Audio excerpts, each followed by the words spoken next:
altro anno insieme finalmente. Sì, intanto volevo ringraziare tutti i nuovi partner e i vecchi partner che quest'anno ci stanno dando l'opportunità di ampliare un attimino il progetto Palermo Calcio a 5 con tante novità.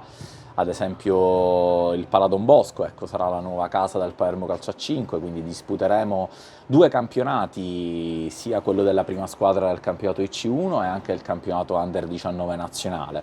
Quindi intanto partiamo da un ringraziamento a queste aziende che hanno sposato il progetto Palermo Calcio a 5 e hanno dato soprattutto l'opportunità, ecco, di far crescere sempre di più questa società.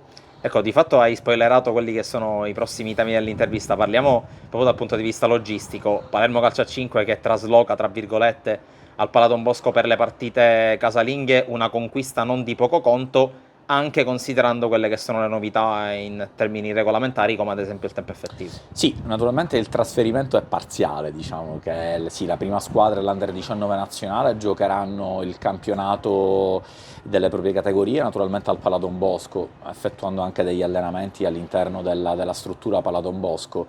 E tutte le altre categorie naturalmente rimarranno al Tocia. Sì, il tempo effettivo è naturalmente un tempo a cui non siamo abituati a giocare, perché siamo abituati ai 60 minuti regolamentari. Naturalmente crescerà il tempo di gioco e dobbiamo abituarci, e ci stiamo soprattutto preparando, grazie a questa preparazione iniziata il 26 luglio, appunto per iniziare ad avere i ritmi per il tempo effettivo.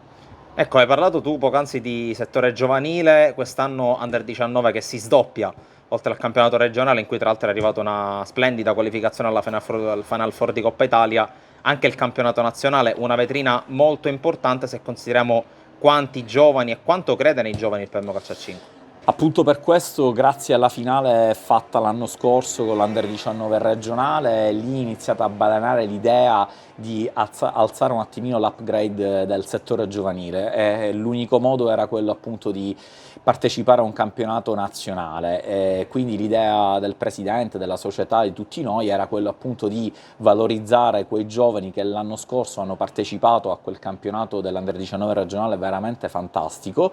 Ringrazio anche tutti i ragazzi che l'anno scorso non si sono tirati indietro mai a nessun allenamento, anche durante la pioggia e il vento, e al mister Mario Cammareri naturalmente per l'impresa fatta, e quindi di contro abbiamo deciso di valorizzare questi giovani inserendone degli altri, perché pensiamo che l'unica cosa da fare è appunto portare questi giovani il più in alto possibile. Ecco, chiudiamo un po' con quelle che sono le prospettive, soprattutto dal punto di vista di ciò che è dietro, ovvero sia il marchio del Palermo Calcio a 5, un marchio che cresce sempre di più, e sicuramente le novità di quest'anno, compreso l'approdo della prima squadra al Pala Don Bosco, non potrà fare altro che appunto aumentare la sua visibilità. Naturalmente noi ringraziamo sempre il Palermo Calcio per darci l'opportunità di portare questo marchio nelle nostre maglie. Lo vogliamo valorizzare sempre di più. Naturalmente per valorizzarlo dobbiamo anche portare dei risultati sportivi, che sono quelli che contano di più nel nostro sport.